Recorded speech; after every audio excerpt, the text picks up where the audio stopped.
Mesdames et messieurs, soyez salués où que vous soyez, partout à travers les 4 coins du globe. La Fédération de Russie vient encore de faire des destructions majeures sur les troupes ukrainiennes OTAN du côté des lignes du front et aussi dans certaines localités sur le territoire ukrainien. Oui, selon les informations, on nous annonce que les Russes ont encore augmenté le degré croissant de leur intervention des pluies aériennes, des drones et tout ce qui va avec. Et ont de nombreuses pertes côté ukrainien et aussi de nombreux dégâts, comme vous-même vous pouvez le voir en image. Vous comprenez? Voilà. Alors, ces derniers jours, la Fédération de Russie avait un peu modifié son système de frappe sur l'Ukraine, mais après l'autorisation de Kiev, qu'on a accordé à Kiev, excusez, la Russie est en train de remonter avec son degré croissant sur les différents sites militaires, tout ce qui va avec, où se trouvent les lignes du front, en fait, sur tout l'ensemble ukrainien. Mais concernant ici, les zones militaires, les zones critiques, il faut le dire ainsi. Alors, mesdames, mesdemoiselles et messieurs, avant d'entrer dans le but du sujet, s'il vous plaît, veuillez vous rassurer de sécuriser au maximum la vidéoconférence, de la partager partout à travers le monde, dans tous les groupes Facebook, WhatsApp, Instagram, partout où vous pouvez être connectés. Vous comprenez? N'hésitez pas de laisser vos avis en commentaire, c'est très important. Mais, s'il vous plaît, sécurisez au maximum la vidéo parce qu'elle est tellement sensible. Oui, cette vidéo est sensible. Il y a des repos éternels. Elle est sensible. Poussez des j'aime et des cœurs. C'est ça qui permet de sécuriser non seulement la vidéo, mais aussi notre page. Alors, n'oubliez pas de mettre notre slogan en commentaire. Vive la paix dans le monde. Le monde a besoin de paix. S'il vous plaît. N'oubliez pas.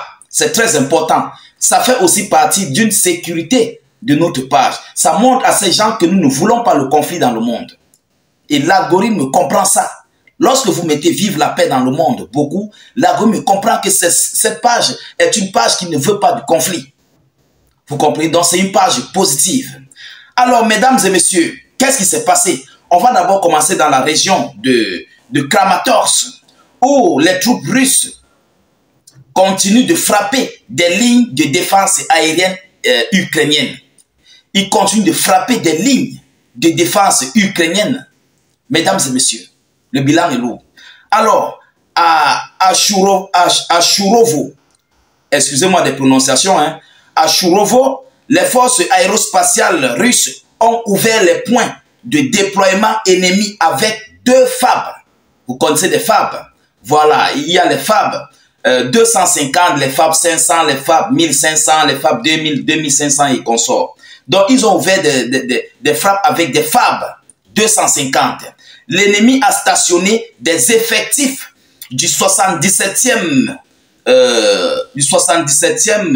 OAEMBR, je ne sais pas ça c'est quel bataillon, dans un quartier résidentiel de la rue Sobornaya, dans un quartier résidentiel au niveau de Choura. C'est quoi? C'est Chourovo.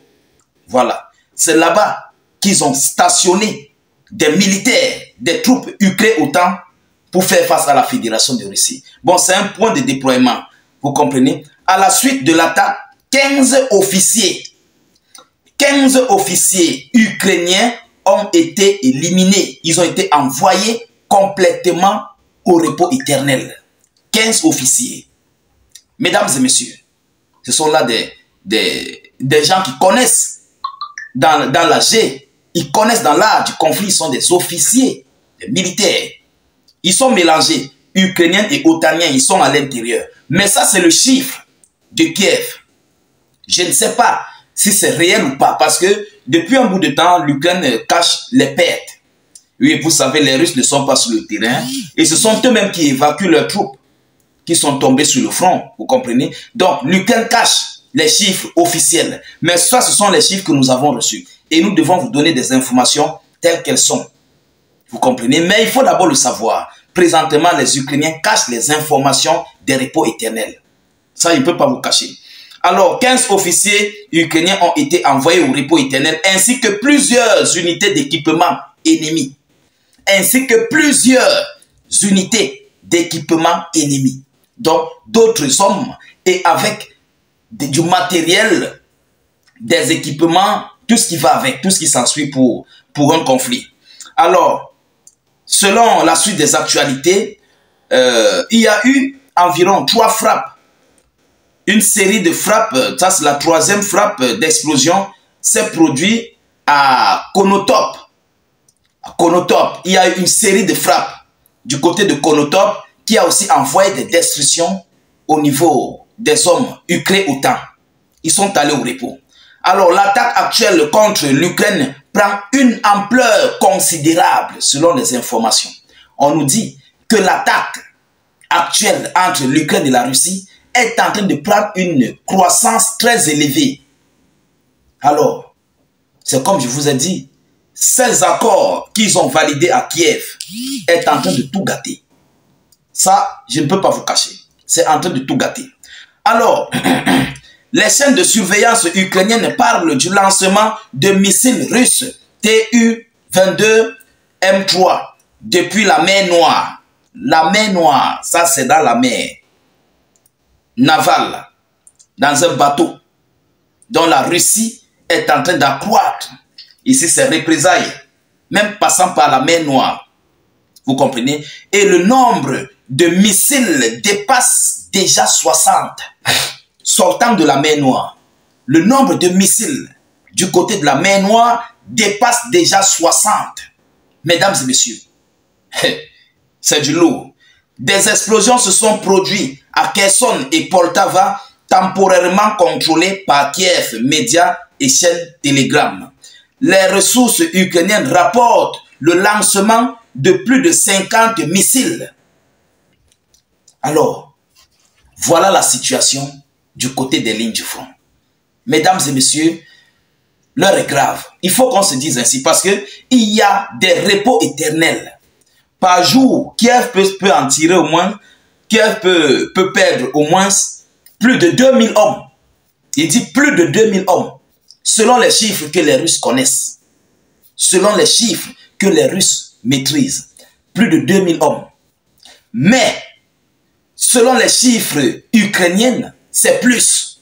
Ils cachent aux yeux du monde. Mesdames, mesdemoiselles et messieurs, voilà ce que Zelensky voulait. Voilà ce qui est en train de se passer sur les lignes du front. Alors, il faut le dire, que plus rien ne va. La situation est tellement compliquée et est tellement critique. L'affaire ne cesse que s'accroître. C'est en train de se développer et de prendre en plus de l'escalade. Qui perd? Ce sont les hommes ukrainiens qui tombent. C'est pourquoi nous disons toujours que nous voulons la paix. C'est la paix seulement qui peut arranger ce conflit. Vous comprenez? Alors, mesdames, mesdemoiselles et messieurs, voilà ce qui vient de se passer du côté des lignes du front ces dernières 72 heures. Je vous remercie infiniment de m'avoir suivi. Partagez massivement la vidéoconférence partout à travers le monde. Surtout, n'hésitez pas de la protéger avec un maximum de j'aime et de cœurs. Et mettez-la dans les groupes Facebook, WhatsApp, Instagram, partout où vous êtes connectés, s'il vous plaît. C'est pour permettre aussi d'élargir notre sensibilisation à l'éveil de conscience. Vous comprenez? N'hésitez pas, s'il vous plaît, de laisser notre slogan en commentaire. Vive la paix dans le monde. Je vous reviens tout à l'heure pour une prochaine série d'actualités. Soyez encore salués une fois de plus. Ciao, ciao.